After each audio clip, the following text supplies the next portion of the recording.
ni Jumatano. Siku 5.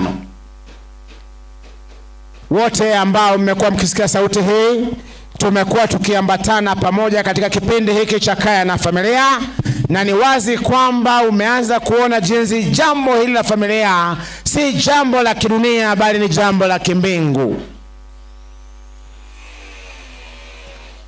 Wote mnaosikia sauti hii, ninaamini kwamba you belong to a family or you have a family. Una jamii au sehemu ya jamii.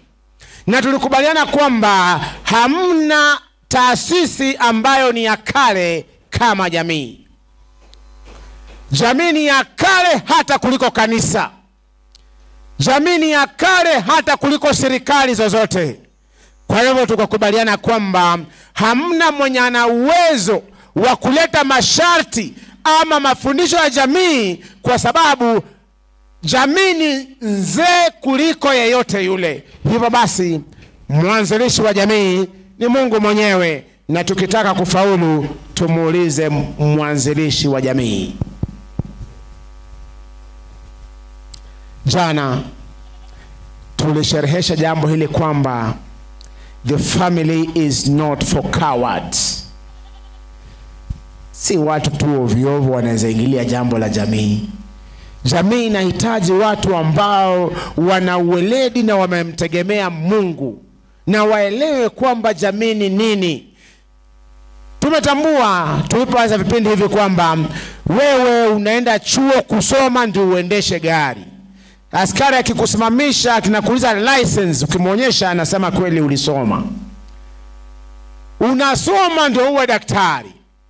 Lakini ajabu ni kwamba hakuna kusoma ndio ingie kwenye jamii. Na ndio maana watu wamedhalilisha jamii, kwa sababu hata atoni mwenyewe hata kuuliza umejiandaa kiasi gani, anakuuliza tu huyu ni dadako. Hapana, basi unapewa cheti aje. Ni kwa sababu haelewi. Na tukatambua kwamba ili uingie katika jamii, do your homework well. Soma, elewa Mungu anataka nini, kwa sababu ukiingia kwa jamii pasipo kujifahamu, vijana wanasema kitakuramba. Kitafanya nini? Wengi wamerambwa kwa kuingia jamii pasipo mpango. Lakini Bwana Mungu wetu ni wa ajabu na ni wa upendo, na ndio maana vipindi hivi vyote vinaenda ponya au andaa. Waliojeruhiwa watapona kwa vipindi hivi vya afya. Wale hawajaingia wataandaliwa, na wale wako ndani watapewa maadili ya kuishi pale ndani. Kwa hivyo wapendwa wote mnaosikia sauti hii pale nyumbani na ukiwa biashara yako, naomba uweze kutulia, kwa sababu tusikie Bwana anayapi siku ya leo. Mada ya siku ya leo inasema kwamba marriage is not for the young.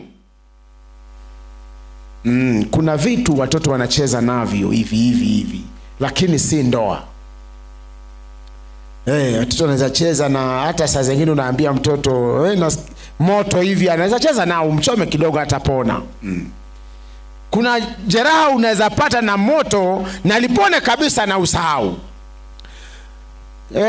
Akililia wembe mpe, sawa mpe, anaweza katwa na apone. Lakini ndoa, nimesema ndoa si ya watoto. Jana tulisema kwamba unaweza hata kuwa na miaka 50 lakini wewe ni mtoto, kwa sababu jambo hili si la miaka, ni la akili. Ni la akili na Roho wa Mungu. Kwa hivyo ndoa si ya watoto. Mwambie mwenzako ndoa si ya watoto. Mbona sijasikii ukimwambia?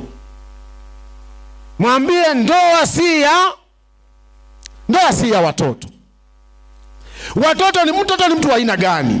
Mtoto ni mtu ambaye ana ujinga, anacheza na vitu havyo. Yaani matope kama haya atachukua acheze nayo. Kumenyesha na yeye anagaragara kwa maji machafu, anachukua kikombe, anachota haya, anasema anatengeneza ugali.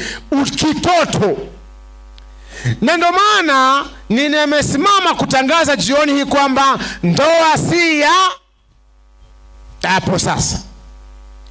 Kwa hivyo swali najiuliza ni wewe ni mtoto au wewe ni mtu mzima?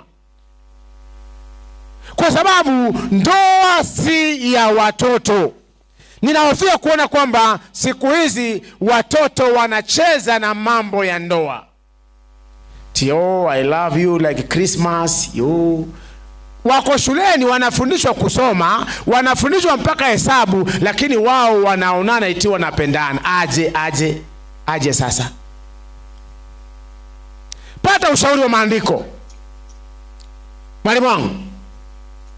Naam. Wimbo ulio bora. Kitabu cha madaha, kitabu cha mapenzi, kitabu cha wapendanao. Kuna ushauri pale. Uko pale ndugu yangu? Nipo hapa. Sura ya 2 fungu la 7 inasemaje? Inasema, na wasii enyi binti za Yerusalemu, kwa paa na kwa ayala wa porini, msiachochee mapenzi. Hapo sasa. Msifanye nini? Msiachochee mapenzi. Kuna watu wanapenda kuchochea mapenzi.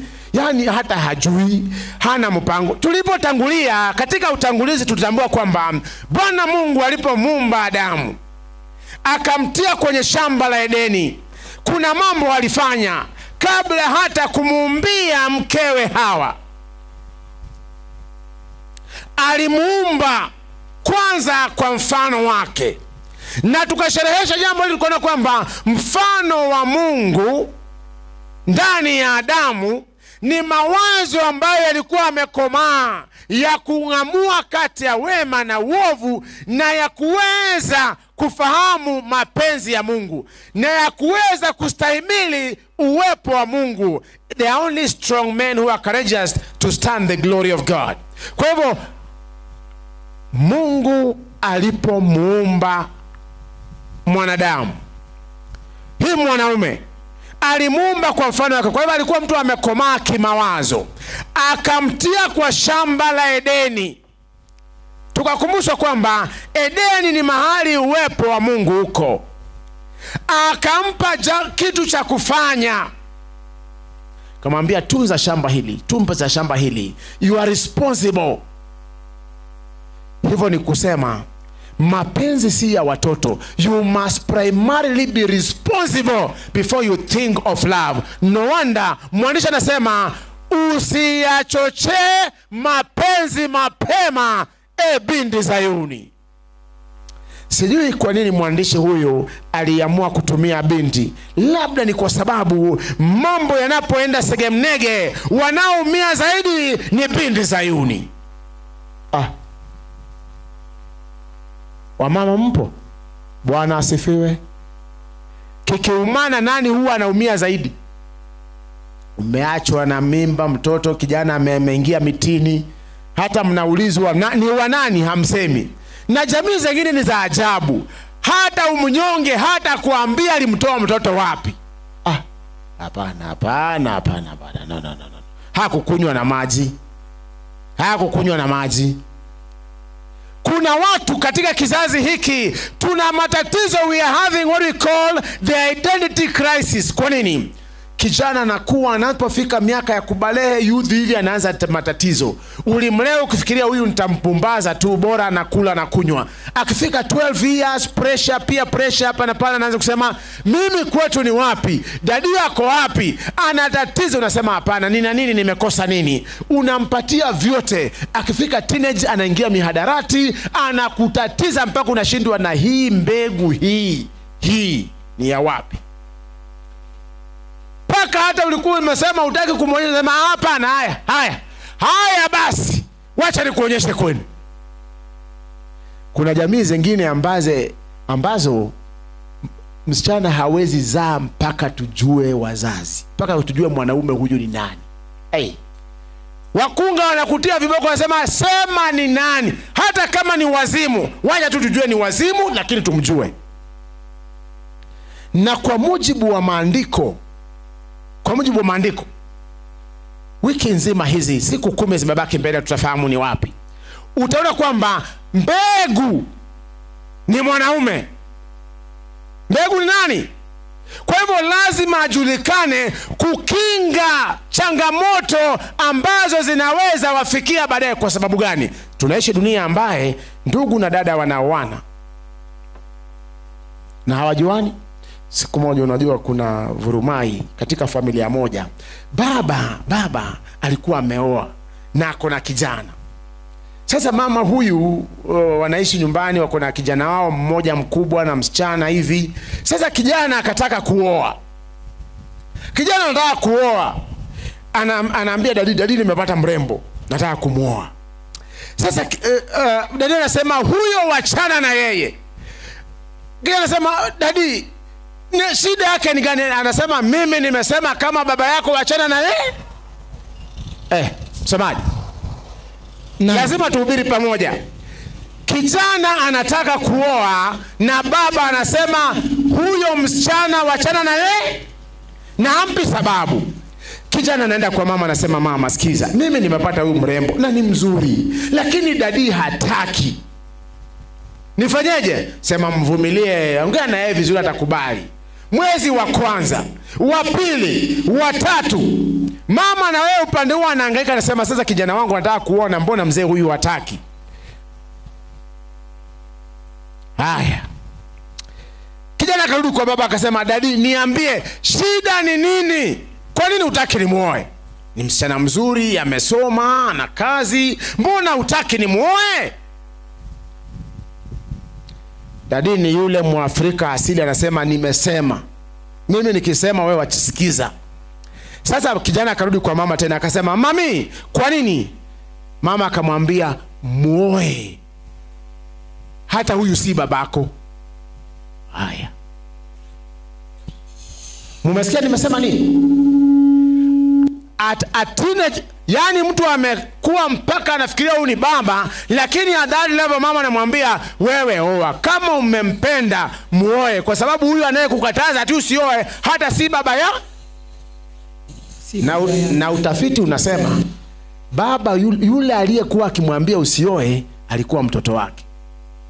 Haya, tuko pamoja? Lakini ninasema mapenzi si ya watoto, na utakuta hawa ni watoto waliozaliwa katika ujana wake, mishale ya kutupa kila mahali. Yani wewe umejidai kijana mdogo, ni kumulika toshi kila mahali.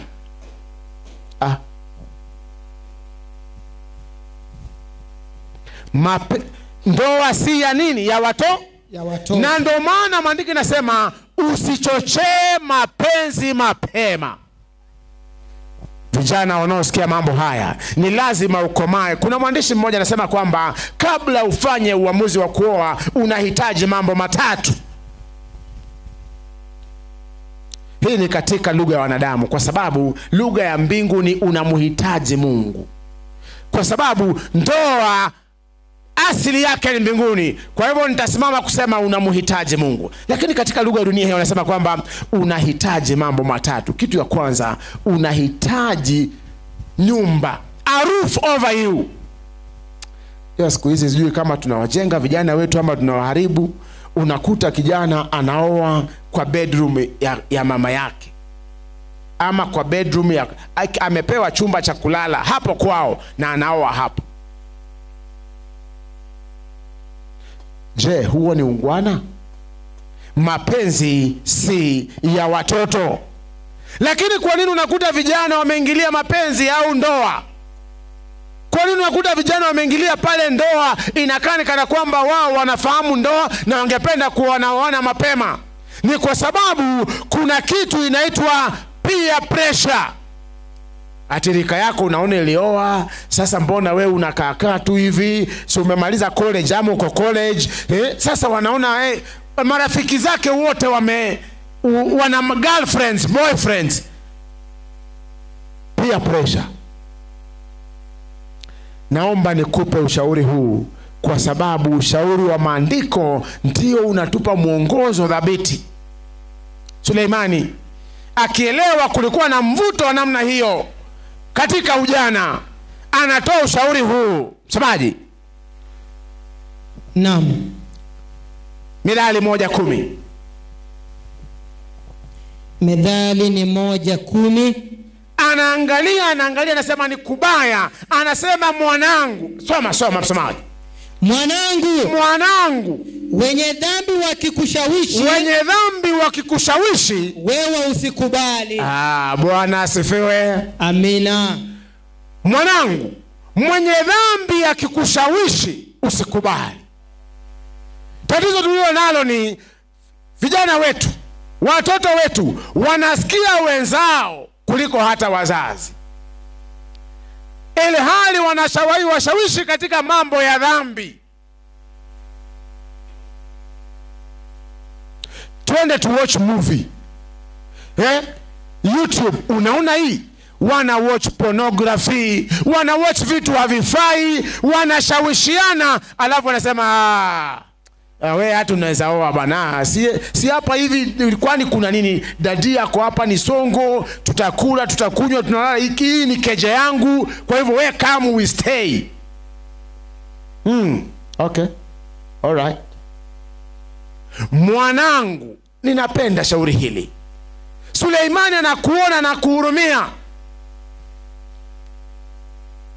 Watoto mnaosikia mambo haya vijana, Suleimani, maandiko inasema mwanangu. Yani unajua mtu akwambia mwanangu, anakujali. Na jioni hii vijana mnaosikia sauti hii, ninawasihi wanangu, angalia marafiki zako, jua ni wakina nani. Mwanangu, mwenye dhambi akikushawishi usikubali. Bwana asifiwe. Amen. Ebu anza kuangalia marafiki zako ni akina nani. Marafiki zako ni akina nani? Na ushauri wao ni upi? Tusema wiki hii tunapoangalia mambo ya kaya na jamii, tutashughulikia vijana wake wa kike na wa kiume, tunashughulikia watoto wadogo, wazazi wake kwa waume, wale walio single parents, we are all over, ili baada ya hizi siku 10 ziko mbele yetu sote tuweze kufaidika. Mwanangu, mwenye dhambi akikushawishi usikubali. Who is your friend? Wewe mbona unakubali ushawishi tu pasipo kujua nani huyu anayekushauri? Ni mwenye dhambi au ni mwenye haki? Matatizo haya hayajaanza sasa. Na hata nyakati za Paulo kulikuwa na wenye dhambi wa kushawishi na kulikuwa na wenye haki wa kushawishi. Na ndio maana Paulo anamwangalia Timotheo, anamwambia mwanangu, ninakupenda sana, kuna mambo yanahitaji utoroke kama kijana. Semaji? Timotheo wa pili 2:22. Timotheo ni wa pili 2:22. 2:22. Twende. Biblia inasema lakini zikimbie tamaa za ujanani. Zikimbie tamaa za ujanani. Tulia. Si hata wewe unajua tamaa yako ni gani? Kwa sababu tunaishi ulimwengu ambayo ukiona kwanza unaona, unavutiwa, unachochewa na hisia, unatamani, mwishowe unaanguka. Soma msemaji. Ukafuate haki. Zikimbie tamaa za ujanani, ukafuate nini? Ukatafute haki. Twende. Na imani. Twende. Na upendo. Na amani. Twende. Pamoja na wale wamwitao Bwana kwa moyo safi. Bwana asifiwe. Amina. Zikimbie tamaa za ujanani na uambatane na wale ambao wanafuata haki. Jioni hii tuko hapa kusema kwamba Yesu anarudi upesi, na anapenda akupate ukiwa tayari. Na njia ya kuwa tayari ni kuambatana na haki yake. Kwa hivyo ushauri huo hujaanza leo. Waliosikia haya wakati walifaidika. Historia hii wazi kwamba amini, utii, upone. Kuna uchaguzi mbele yako. Tii, uishi. Usitii, uangamie. Ni kweli kwamba mwalimu wetu wa Biblia alitia misingi ya kusema kwamba wewe na mimi tuna virusi vya dhambi, lakini Yesu hajatuacha. Na ni kweli kwamba Yohana alielewa mambo haya. Na katika barua ya Yohana ya kwanza anatueleza sisi ni watu wa aina gani. Kiwa kijana, ukiwa mzee, sote ni watu wa aina gani, mwanadamu asili yake ni gani, na angependa tuishi vipi. Barua ya Yohana ya kwanza 2:16. Waraka wa kwanza wa Yohana 2:16. Ndio Biblia takatifu inasema, inasemaje? Maana kila kilichomo duniani, yani tamaa ya mwili, na tamaa ya macho, na kiburi cha uzima. Tulia. Tamaa ya nini? Ya duniani. Anza kwanza vizuri msomaji. Maana kila kilichomo duniani ni kipi? Yani tamaa ya mwili. Tamaa ya mwili. Ngoja. Kuna watu hapa ambao wako na tamaa ya mwili. Kama una tamaa ya mwili, hebu nione mkono wako. Habari zenu. Tamaa ya macho. Ngoja msomaji. Mbona sikuelewi? Unaenda haraka. Tamaa ya mwili. Ama hii tamaa ya mwili ni nini? Ndio kunaweza kuwa unaongea vitu hamuelewi. Kilicho duniani ni nini?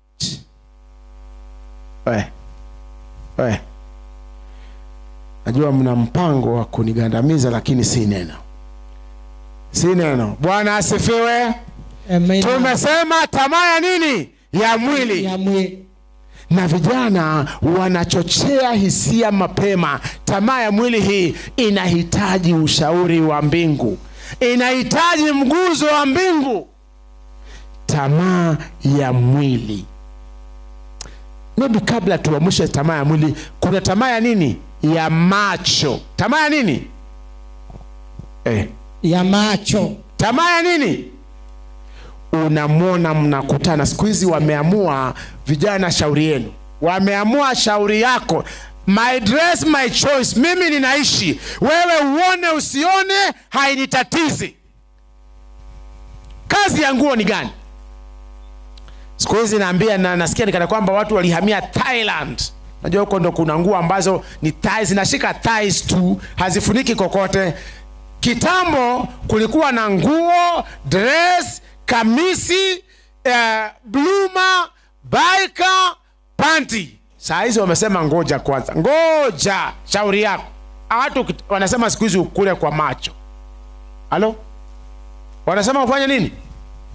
Sasa siku hizi ameamua, the next fashion is coming. The next fashion is you will be walking naked.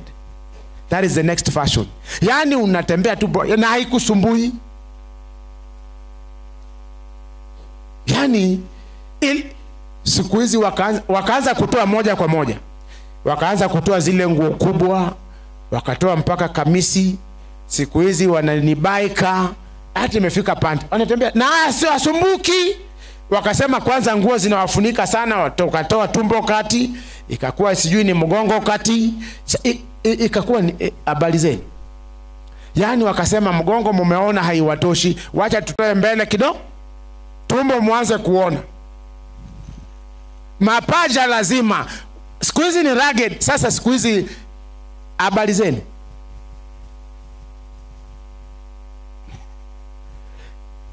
Sasa nani ana shida? Ni wa kuona ama ni wa kutembea uchi? Halo? Ilhali maandiko inasema tabu tayari iko. Sasa wewe unachochea tabu zaidi. Kwa sababu hata ukivaa vizuri kuna hiyo tamaa ya macho. Sasa wewe umeamua sasa kuna kuvaa. Wewe uone venye utaona, ni shauri yako.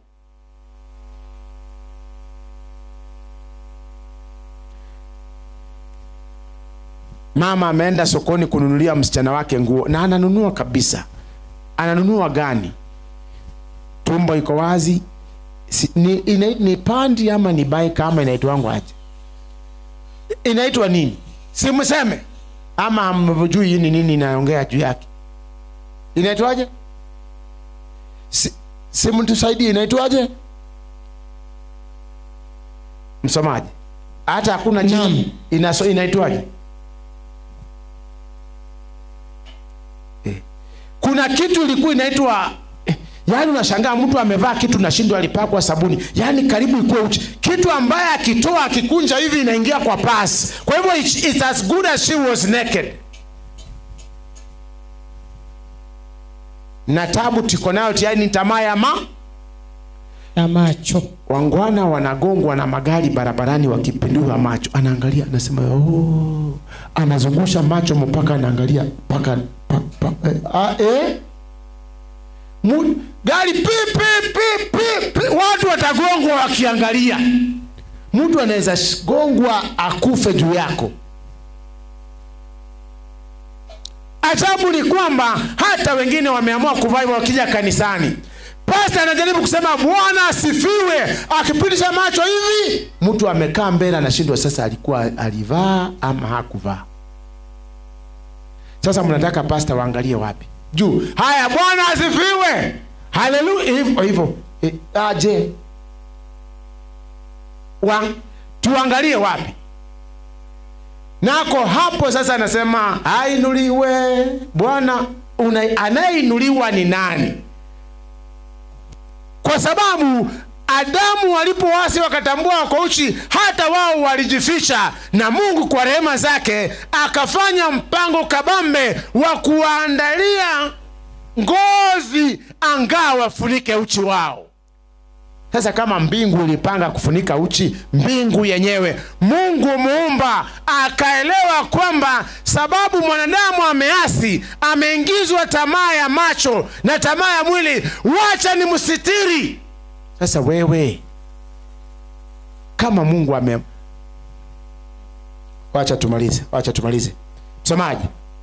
So nimalizie tu fungu hilo alafu naona masaa zangu hapa. Hii kuzunguka ni kusema kwamba walimu wangu wametaka kunitatiza. Twende. Na kiburi cha uzima. Ajabu ni kwamba mtu wako uchi lakini anasikia ndio amefika. Havitokani na Baba. Haya. Hivyo vyote ni vya hapa duniani. Havitokani na Baba. Bali vyatokana na dunia. Vyatokana nini? Na dunia, na vyote vilivyomo duniani wapendwa vitaangamia na dunia hii.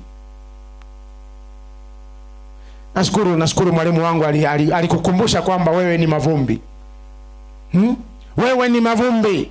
Mimi ni mavumbi.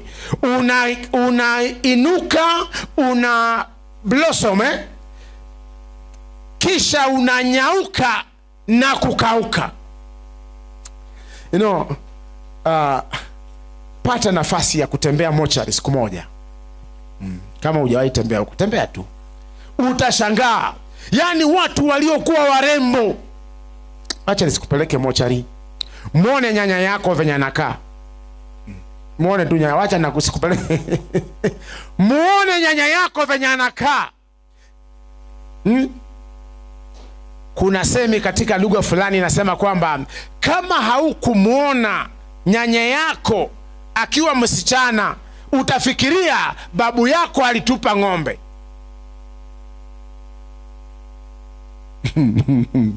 Halo?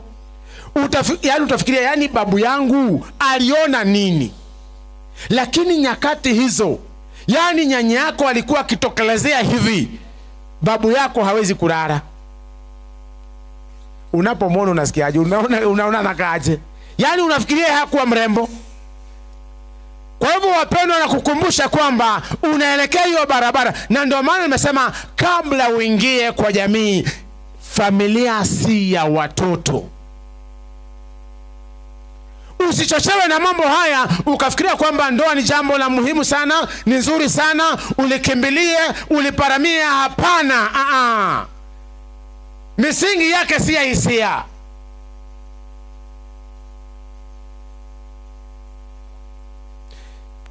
Najua wale wako ndani wanatafuta mwanya wa kutoka wasiupate.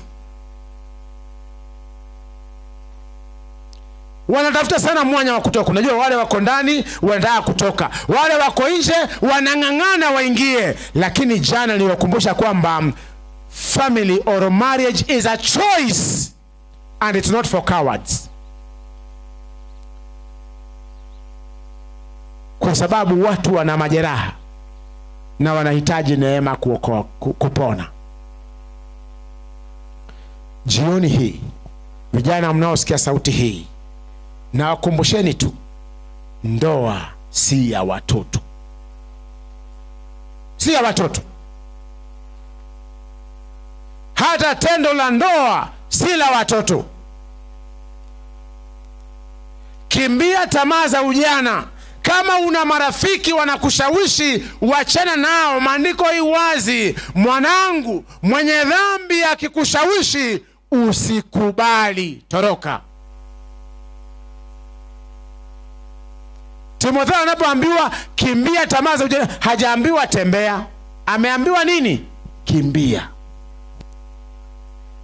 Kwa hivyo wapendwa, unapoona mtu anakuongelesha kwa njia ya Waingereza wanasema in a manner likely to suggest, run. Ninapenda Kiingereza inasema flee. Chomoka 100.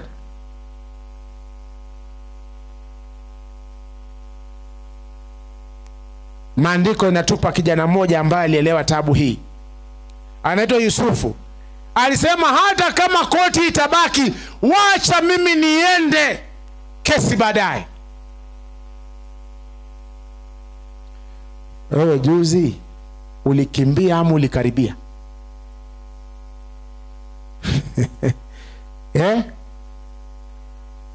Wewe unakimbia au unakaribia? Jioni hii ombi langu ni Bwana atujalie neema. Tufahamu kwamba ndoa si ya watoto, na ndoa si ya kila mtu. Na utoto huu haumaanishi miaka tu. Utoto huu hata mawazo. Unajua kuna watu wazima wanaweza kuwa ni watu wazima lakini ni watoto. Ni wazima kwa miaka. Si wazima kwa miaka, ni wazee. Ni wazee. Hiyo ndio nzuri. You know, you can grow old but you don't grow up. Waingereza ninapenda lugha ya, wanasema kwamba there are people who grow old but they don't grow up. So ndoa ni wale wame grow up, si grow old. Na ndio maana kuna watu mtu baada ya kuwa na miaka 50 lakini ukimwangalia jinsi anashughulikia mambo ya ndoa ni kama mtoto. Tutaendelea kutambua kwamba ndoa hii ikiwa ni ya kimbingu, majukumu ya baba ni yapi? Ya mama ni yapi? Watoto ni yapi? Lakini kwa leo, ndoa si ya watoto. Mwambie mwenzako hivyo. Ndoa si ya watoto. Umemwambia? Muulize basi, wewe ni mtoto? Naomba tusimame tuombe ili tuweze kuanza vipindi vingine. Mtakatifu Baba na Mungu wetu, unatukumbusha tena na tena kwamba jambo ndoa chimbuko lake ni mbinguni. Na unanuia na nia yako ni tukutegemee anga tuweze kuelewa siri za ndoa ndipo tufaulu. Asante kwa kutukumbusha jioni hii kwamba nitukimbie tamaa za ujana. Nitujiepushe na tamaa ya mili, tamaa ya macho na kiburi cha maisha. Asante kutukumbusha kwamba nia na kusudi lako ni tuweze kuimarika na tufanye uamuzi mwafaka, hasa tunaposhughulikia mambo ya ndoa. Tia kiu ndani ya mioyo yetu ya kujifundisha yaliyo mapenzi yako, ya kusoma neno lako ambalo ndilo dira na taa tunapotaka kuyafahamu mambo ya ndoa. Neema yako itutoshe. Ndoa ambazo zimekwaruzwa, Yesu, tunakusihi wewe mwenyewe fanya kikao katika boma hiyo, leta afueni na uwafundishe kukutegemea. Kuna watu ambao wanalia kwa sababu ya taabu wanazopatana nao ndani ya ndoa zao. Yesu wavute machozi. Kuna wale ambao wanaomba uwajalie na wachumba. Tia kiu cha kukutafuta wewe ndani ya mioyo yako, kwa sababu baada ya kukujua wewe, neno lako li wazi, mke mwema mume mwema utoka kwako. Hebu neema yako itutoshe. Vijana wetu mikononi mwako na wakabidhi, wahifadhi chini ya mbawa zako. Dunia imeweka mambo ya ndoa wazi kwa kila mtu, kiasi ya kwamba hata vijana wadogo wameparamia jambo hili. Hebu wafunike watoto wetu, wahifadhi katika mashule, katika vyuo, katika majumba, wahifadhi kwa neema yako, wasije wakajikwaa na kuanguka na kupata jeraha ambayo itakaa nao hata japokuwa utawasamehe na kuwarehema.